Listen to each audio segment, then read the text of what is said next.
Boa tarde, sejam todos bem-vindos a mais uma web aula. Convidamos para palestrar nessa tarde o enfermeiro, mestre em saúde da família e agora doutorando, Alex Mayrton Barbosa, para falar sobre inclusão humanizada na Lei 8.080 de 1990, para estabelecer a atenção humanizada como princípio no âmbito SUS. Queremos desejar a todos uma ótima web aula e com a palavra o professor Alex Mayrton. Boa tarde a todos, muito obrigado pelas boas-vindas, Tânia. Então, como já foi dito, né, teve uma alteração na Lei 8.080 de 90, acontecida agora em abril, onde teve a inclusão da atenção humanizada como mais um dos princípios do SUS. Né? A questão da atenção humanizada já era trabalhado através da Política Nacional de Humanização, né, conhecida como Humaniza SUS, mas agora virou um projeto de lei, então tem mais força do que quando estava somente pelo Humaniza SUS. Então vou estar conversando com vocês aqui, a gente vai estar falando um pouquinho sobre a questão da Lei 8.080, os princípios, diretrizes, sobre esse novo princípio e também tratando um pouco da lei. Foi uma lei que foi sancionada por vários ministérios, né, uma lei interministerial, então é interessante a gente comentar um pouco sobre ela. Então, como nós estamos tratando do Sistema Único de Saúde, do SUS, é importante então, a gente começar falando sobre o que seria saúde, né? São vários os conceitos em relação ao que se entende de saúde, mas eu gosto muito desse conceito da Organização Mundial de Saúde, que ele traz aqui na Carta de Princípios de 7 de abril de 1948, que ficou esse dia conhecido como o Dia Mundial da Saúde. Então, diz que saúde é o estado do mais completo bem-estar físico, mental e social, e não apenas a ausência da enfermidade. Eu acho esse conceito bem interessante no sentido de trazer essa definição. Existem outros conceitos, né? Tem até conceitos que trazem a questão de que para a pessoa ter um completo bem-estar de saúde, ela também tem que envolver a questão do lazer, a questão da habitação, questões de saneamento, de transporte público, várias outras questões que são importantes para esse estado completo, né? Então, quando a gente se fala de conceito de saúde, são vários conceitos que são utilizados, mas eu gosto muito de citar o conceito da OMS. É importante a gente relatar que o SUS ele foi uma construção coletiva, que foi um movimento de muitas reivindicações, de documentos que saíam das conferências de saúde, então é muito importante relatar isso. Então, a partir da Constituição Brasileira de 1988, ela traz que a saúde é direito de todos e dever do Estado. Isso deve ser garantido por políticas sociais e econômicas, reduzindo o risco de doença e promovendo acesso universal e igualitário às ações e serviços para promoção, proteção e recuperação da saúde. Então, em 88, a Constituição já trouxe essa definição, essa lei, né, dizendo que a saúde é direito do Estado, é direito de todos, mas dever do Estado. Só que precisava, mesmo que estava na Constituição, precisava de uma lei, né, para poder respaldar o Sistema Único de Saúde. Então, onde foi feito a Lei 8.080, de 19 de setembro de 1990. Ela é conhecida como a Lei Orgânica do SUS, da Saúde, ou a Lei do SUS, né? Ela define as diretrizes para a organização e funcionamento do sistema de saúde brasileiro. E trata-se do eixo principal para a compreensão da política de saúde no Brasil. Então, através dela que permeia realmente toda a questão de funcionamento e de como deve ser entendido o SUS. E durante todo esse processo, desde 1990 até os dias atuais, essa lei ela passou por várias situações ali onde ela foi, alguma parte dela foi revogada ou foi fazendo os acréscimos de acordo com as necessidades, assim como aconteceu com a lei que nós vamos tratar hoje, né? Então é importante entender que essa lei é de 1990, mas que essa lei não é uma lei engessada. Então, de acordo com os avanços da saúde e necessidade, ela também tem as suas modificações. Então, falando dos princípios doutrinários, que são os princípios que são bastante já falado e conversado em relação à saúde, né? É de entendimento de todos, que é a questão da universalidade, equidade e integralidade. Mas achei importante trazer aqui, porque é sempre bom a gente estar revisando esses princípios. Então, a universalidade, ele diz que é a garantia da atenção à saúde por parte do sistema a todo e qualquer cidadão. Eu acho interessante citar nessa questão a todo e qualquer cidadão, porque nesse sentido a gente percebe que, quando se fala de universalidade, não importa se essa pessoa é brasileira ou não. Então, qualquer pessoa que esteja em território brasileiro, ela vai ter o direito à saúde pelo SUS, né, e esse direito de forma universal. Então, independente se é estrangeiro ou se é brasileiro. E de vez em quando a gente vê algumas reportagens, né, de estrangeiros que estão passeando aqui visitando o Brasil e por alguma situação de saúde ou se envolvem em acidente ou ficam doentes, né, e precisam do SUS, e como eles ficam maravilhados com isso, né, de saber que eles foram assistidos em todas as suas necessidades e de forma gratuita, né. A gente percebe que isso impacta as pessoas que são de outros países. O outro princípio que é a equidade. Eu acho bem interessante sempre citar que a equidade ela é diferente de igualdade, né? Porque quando a gente olha aqui, eu gosto de trazer essas imagens dos caixotes. Se a gente olha aqui na imagem mais à esquerda, aqui onde cita igualdade, a gente percebe que cada uma dessas pessoas tem um caixote, mas que isso não significa que a atenção a todos está sendo trazida de forma da sua necessidade. A gente percebe que a criança menor, mesmo ela tendo um caixote, ela não consegue assistir o jogo. Então, quando a gente fala de equidade, ela tem esse objetivo de diminuir as desigualdades. Eu costumo dizer que a equidade ela atua nas desigualdades, ela vai atuando na medida da desigualdade de cada pessoa, né? Então, isso a gente pode colocar na prática pensando na situação daquelas pessoas que necessitam mais do Sistema Único de Saúde, né? As pessoas que procuram mais atenção primária em saúde, que precisam de consulta, de exames, diferente daquela pessoa que muitas vezes procura a atenção só para uma imunização, por exemplo, né? Onde ela tem um convênio e ela faz todo o seu acompanhamento de saúde através da rede privada, mas ela procura a unidade básica de saúde somente para vacina. Então, nesse caso, a gente começa a perceber que ela vai ser assistida, porque é um direito dela, mas o princípio da equidade tem que ser feito bastante ali, no sentido assim, de que como ela tem condições de procurar por um outro serviço e ter assistência num serviço privado, da preferência dela, comparado a outra pessoa que vai depender de todos os procedimentos, medicação, exames e encaminhamento para especialidade, tudo pelo SUS, então a gente tem que ter esse entendimento da necessidade que de uma pessoa vai ser maior que a outra, né? Então, por isso que é muito importante entender bem esse princípio da equidade. Um outro princípio que é a integralidade. Então, as ações de promoção, proteção e reabilitação da saúde não podem ser fracionadas. Eu acho bem interessante trazer isso, porque quando a gente pensa na questão do avançar da tecnologia, do avançar da questão da saúde mesmo, a gente percebe que se for caminhar na lógica, vai ficando cada vez mais fragmentado essa assistência, né?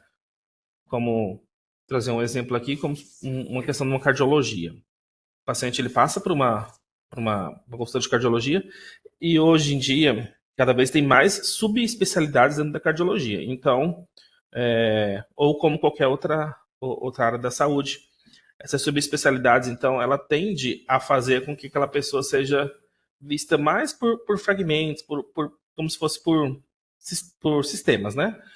E então é importante que ela passe pelo especialista, que ela tenha aquela visão daquele especialista que entende melhor daquele sistema, mas que essa pessoa também ela seja lembrada dela como um todo, né? Nas suas questões subjetivas, espirituais, social, seja levado tudo em consideração. Porque muitas vezes, se você não leva em consideração a rede social ou as condições sociais daquela pessoa, e um profissional muitas vezes propõe um atendimento ou algo que não seja compatível para as condições daquela pessoa, ela não vai aderir ao tratamento, né? Então é importante ter esse entendimento. E, como a aula de hoje a gente vai focar mais, é sobre a questão da atenção humanizada. Eu coloquei ela aqui no final dos princípios, e depois a gente vai estar falando um pouquinho mais sobre ela. Então, nesse folder aqui até diz, né? Está valendo a atenção humanizada, e ela passa a ser princípio legal do SUS. Então, quando a gente pensa na atenção humanizada, ela envolve a questão da valorização, autonomia, protagonismo de usuários, trabalhadores e dos gestores de saúde. Vou falar com vocês também um pouquinho aqui sobre as diretrizes do SUS, baseado na Lei 8.080, e depois a gente vai entrar um pouquinho mais especificamente nessa lei que traz a atenção humanizada como princípio do SUS. Então, sobre as diretrizes organizativas. Primeira diretriz é a regionalização e hierarquização. A hierarquização ela é bem mais fácil de ser entendida, que ela se refere mesmo ali à atenção básica ou atenção primária, média complexidade e alta complexidade. Então, é nessa questão que se fala da hierarquização.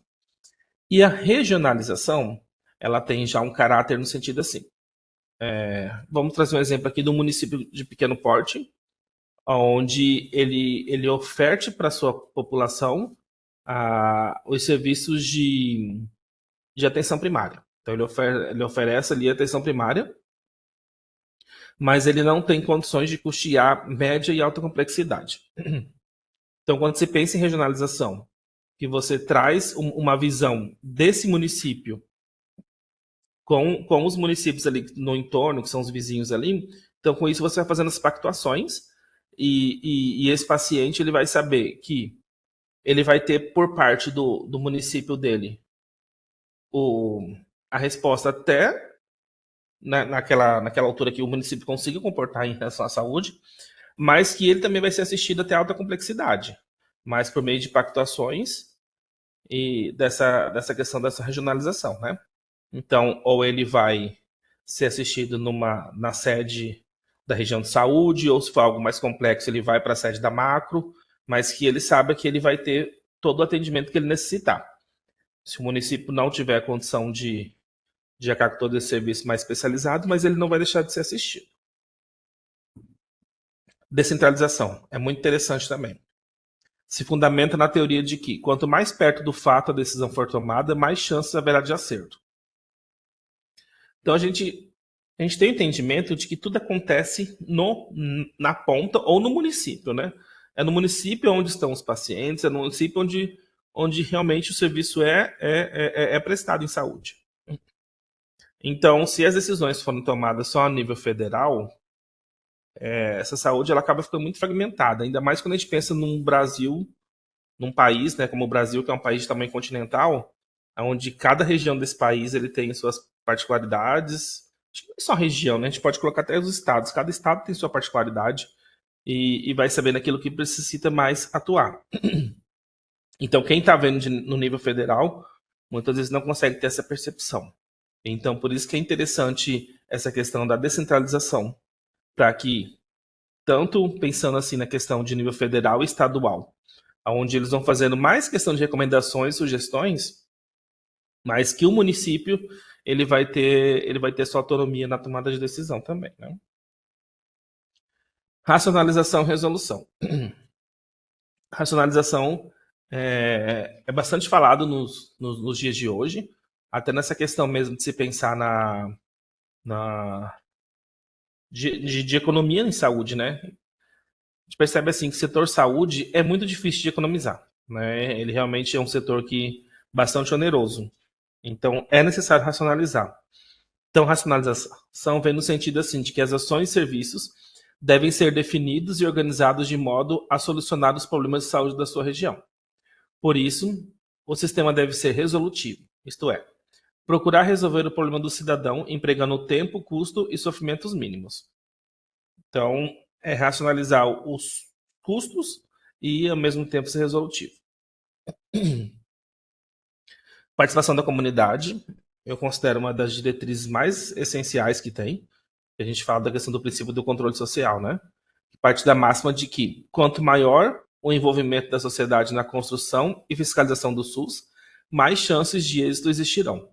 Então, é muito importante que as pessoas elas tenham entendimento de que existe o Conselho Municipal de Saúde, de que existe essa ferramenta do controle social, né? A gente percebe que muitas pessoas questionam, ou indagam, ou reclamam do sistema de saúde dos seus municípios, mas desconhecem que elas podem fazer parte do controle social, que elas podem ser participantes desse processo. E também tem a questão da complementariedade do setor privado. Então, sempre que for necessário, né? Então, o SUS prevê que ações e serviços sejam garantidas a partir da estrutura do setor público. Quando essa estrutura for insuficiente, o gestor poderá recorrer ao setor privado que atuará de forma complementar ao sistema. E a gente tem visto muito desse sentido mesmo, dessa parceria do setor público e privado, principalmente no que tem feito agora, sido feito, né, nessa nova gestão no Ministério da Saúde, né, em relação ao programa Agora Tem Especialistas, esse pensamento mesmo em reduzir ou diminuir as filas de espera para exame, para consultas, né, especializadas, cirurgias. Então a gente percebe que está tendo essa parceria muito forte com a parte privada. Então, a lei que propôs toda essa alteração é a lei número 15.126, de 28 de abril de 2025. Então, essa lei ela altera a 8.080 para estabelecer a atenção humanizada como princípio no âmbito do SUS. Então, o atendimento humanizado no SUS, uma questão de princípios. Então, ele não é só visto agora como algo ali que foi trazido pela Política Nacional de Humanização, mas sim ele se torna princípio e da lei que rege o SUS, né? Então aqui eu trouxe para vocês a lei na íntegra, né, que é uma lei bem pequena mesmo, que ela só mostra especificamente essa alteração no artigo 7º, no inciso 16, onde acrescenta a atenção humanizada, e diz que essa lei entra em vigor na data de sua publicação. Então, no dia 28 de abril, essa lei já entrou em vigor. Então, foi publicado no Diário Oficial da União, no dia 29 de abril, a lei estabelece a atenção humanizada como princípio no âmbito do SUS. Então, essa lei ela tem como objetivo assegurar ao paciente o direito a um atendimento que considere aspectos subjetivos, emocionais e sociais. Essa priorização tende a aumentar a satisfação dos usuários, melhorar a adesão aos tratamentos e gerar resultados positivos à saúde. É entendido que desde quando se propôs a PNH, ou a Política Nacional de Humanização, já conseguiu ter alguns efeitos nesse sentido. Mas se entende que, estabelecendo a atenção humanizada como lei, realmente os efeitos pro usuário do SUS ele vai ser muito maior, né? Então, aqui como fala, né, desde 2003 tem a humanização no atendimento do SUS, ter sido um tema relevante nas políticas públicas, embora ainda não figurasse como um princípio explícito na lei. Então, a Humaniza SUS, lançada pelo Ministério da Saúde, promoveu essa interação solidária entre os gestores, trabalhadores e usuários, buscando melhorar a comunicação e enfrentar atitudes desumanizadoras que inibem a autonomia e corresponsabilidade. Então, eu achei bem interessante essa fala aqui, no sentido de trazer essa questão de atitudes desumanizadoras. Eu vejo que é sempre importante trazer momentos de educação continuada com os profissionais que estão, principalmente quem está na linha de frente, né? Quem está ali todo dia mesmo no atendimento com o paciente, porque senão acaba que as relações podem se tornar tão frias e tão automáticas que o próprio profissional de saúde não percebe que ele está tendo uma atitude um pouco mais desumana, que ele está muito frio ou aquém a situação ali que ele está atendendo. Então, é muito importante fazer essas reflexões. Então, ainda que já tenha gerado práticas de humanização, né, de acordo com desde quando foi estabelecida a Humaniza SUS, em normas infralegais, essa abordagem não estava formalmente consolidada na lei. Então, é interessante que ela tome mais força, né, nesse caráter de lei mesmo, para poder trazer essa reflexão, né? Eu acho que tudo se baseia numa reflexão pro profissional de saúde, no sentido dele compreender esse atendimento, essa assistência, no sentido do que ele pode fazer, ou a forma que ele atende, que se torne um pouco mais humano, né? A gente sabe que lidar com pessoas já não é uma situação fácil. E lidar com pessoas doentes, então, realmente requer mais ainda esse olhar humano. Então, essa lei ela foi assinada pelo presidente Luiz Inácio Lula da Silva e ela foi assinada por outros 3 ministros. Então, ela é uma lei interministerial. É bem interessante ressaltar isso, né? Então, ela foi assinada pelo Alexandre Padilha, que é o ministro atual da Saúde, pela Macaé Evaristo, que é a ministra de Direitos Humanos e da Cidadania, e Simone Tebet, que é a ministra do Planejamento e Orçamento.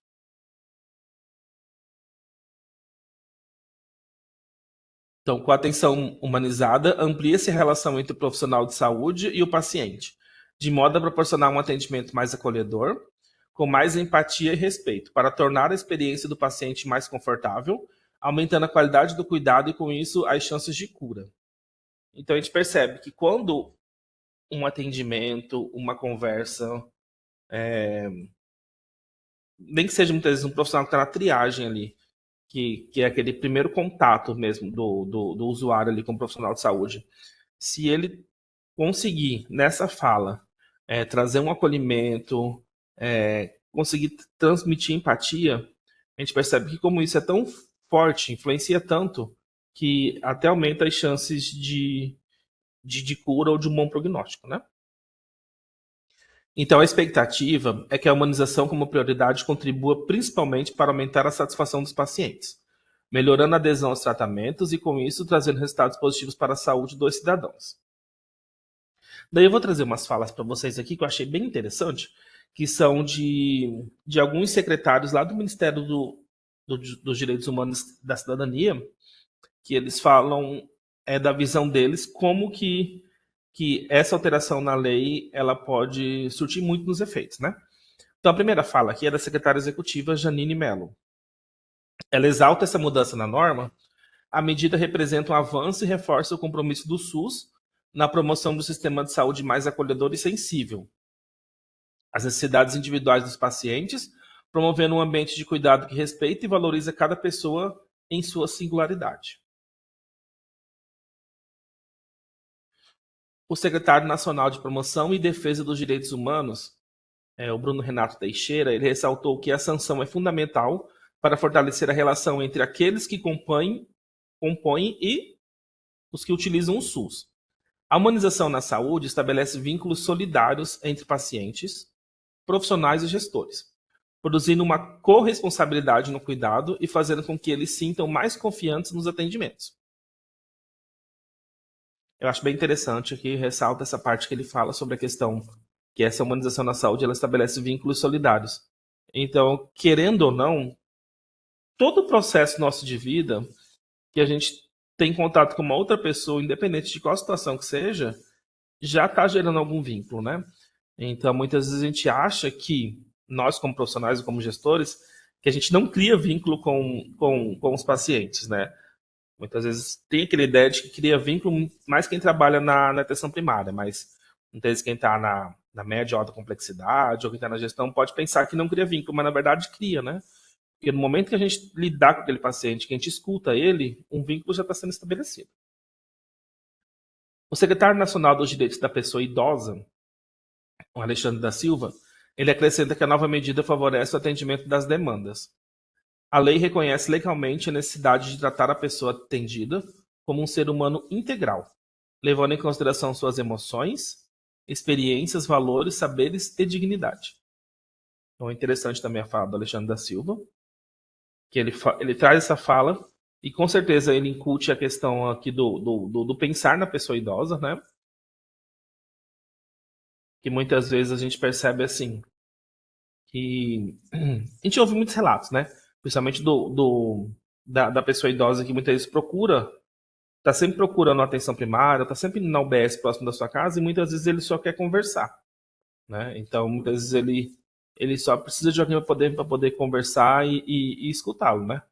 Então é importante a gente levar em consideração essas emoções e que isso também traz dignidade à pessoa idosa, que muitas vezes ela é sozinha também, né? Então são situações que a gente deve sempre estar refletindo. A secretária nacional dos Direitos da Pessoa com Deficiência, Ana Paula Feminella, ela lembrou que a sanção vai além de uma diretriz ética. A garantia de um atendimento humanizado qualifica o cuidado na atenção à saúde, promovendo a efetivação dos direitos humanos, especialmente para os públicos mais vulnerabilizados.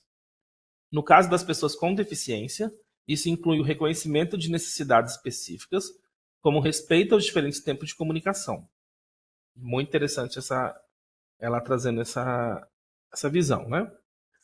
Agora está garantido por lei algo muito simples, mas essencial. Quem cuida também precisa ouvir, acolher e conduzir o atendimento com sensibilidade. A secretária nacional dos Direitos das Pessoas LGBTQIA+, Sami Laha, ela ressaltou também que a norma sancionada promove dignidade para todas as pessoas.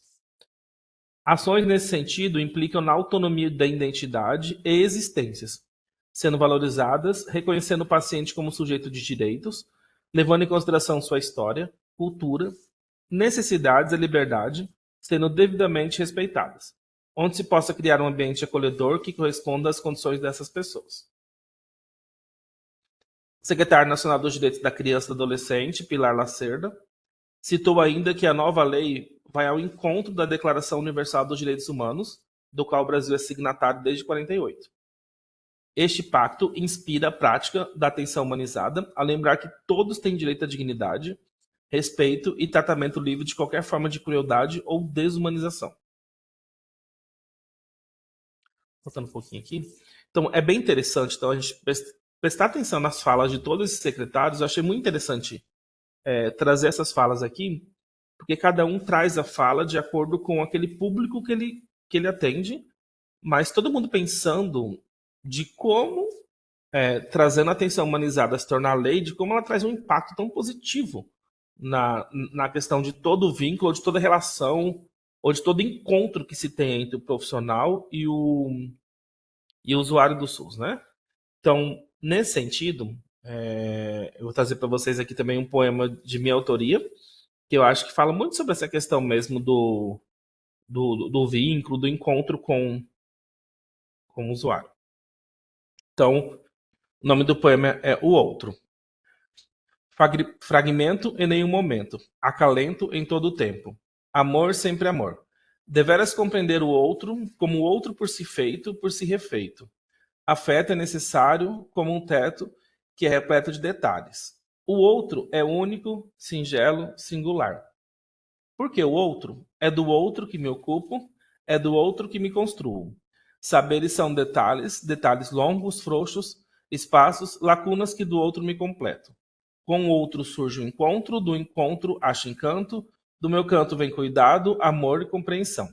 E por fim eu me refaço, em uma construção sem fim, pois o outro, sim o outro, me completa e me repleta. E na verdade, isso eu acho que é a base de tudo, né? Toda essa reflexão, toda a construção do SUS é por causa do outro. Então, se trazer para a lei a questão da atenção humanizada, é realmente pensando no outro, né? Então, eu deixo essa reflexão para vocês. Agradeço esse momento que vocês me escutaram, que tem algumas referências dos sites do governo onde eu tirei essas falas, os textos, né? E muito obrigado.